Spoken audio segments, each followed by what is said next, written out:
ಕೇಂದ್ರ ಸರ್ಕಾರದ ತೆರಿಗೆ ಹಂಚಿಕೆ ವಿಚಾರ ನಾನು ಹೇಳಿದ್ದು ಸುಳ್ಳಾದ್ರೆ ರಾಜಕೀಯವನ್ನೇ ಬಿಡ್ತೀನಿ. ಕೇಂದ್ರ ಸರ್ಕಾರದ ತೆರಿಗೆ ಹಂಚಿಕೆ ವಿಚಾರದಲ್ಲಿ ನಾನೇನಾದರೂ ಹೇಳಿದ್ದು ಸುಳ್ಳಾದ್ರೆ ರಾಜಕೀಯವನ್ನೇ ಬಿಡ್ತೀನಿ ಅಂತ ದಾವಣಗೆರೆಯಲ್ಲಿ ಸಿಎಂ ಸಿದ್ದರಾಮಯ್ಯನವರು ಸವಾಲ್ ಹಾಕಿದ್ದಾರೆ.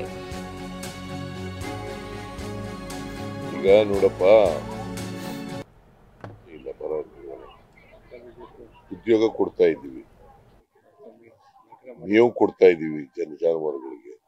ಜೊತೆಗೆ 860 ಕೋಟಿ ರೂಪಾಯಿ ಎಲ್ಲ ಡಿಸಿಗಳ ಹತ್ರ ದುಡ್ಡು ಕೊಟ್ಟಿದ್ದೀವಿ.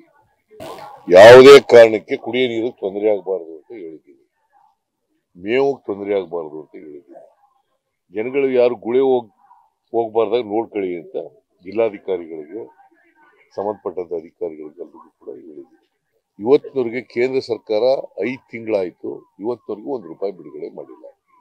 ಬಿಜೆಪಿ ಲೀಡರ್ಗಳಿದಾರಲ್ಲ, ಯಡಿಯೂರಪ್ಪ, ಬಸವರಾಜ ಬೊಮ್ಮಾಯಿ, ಅಶೋಕ, ವಿಜೇಂದ್ರ, ಇವ್ಯಾರು ಕೂಡ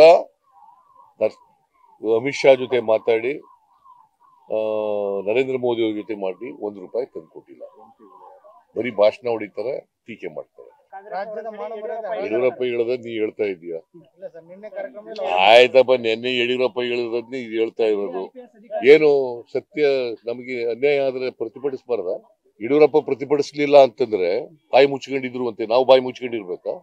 ನಾವು ₹100 ಕಲೆಕ್ಟ್ ಮಾಡಿದ್ರೆ ಕರ್ನಾಟಕದಲ್ಲಿ ನಮಗೆ ಬರೋದು ₹12 ರಿಂದ ₹13.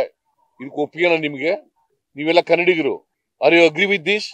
You protest. ನಾನು ಸುಳ್ಳು ಹೇಳ್ತೀನಿ ಅಂತ ಆದ್ರೆ ರಾಜಕೀಯ ಬಿಟ್ಬಿಡ್ತೀನಿ. ನಾನು ಸುಳ್ಳು ಹೇಳ್ತೀನಿ ಅಂತ ಆದ್ರೆ ರಾಜಕೀಯ ಬಿಟ್ಬಿಡ್ತೀನಿ.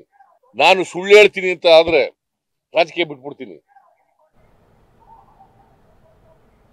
4,30,000 ಕೋಟಿ ಈ ವರ್ಷ ಕಲೆಕ್ಟ್ ಆಗ್ತಾ ಇದೆ ಕರ್ನಾಟಕದಿಂದ.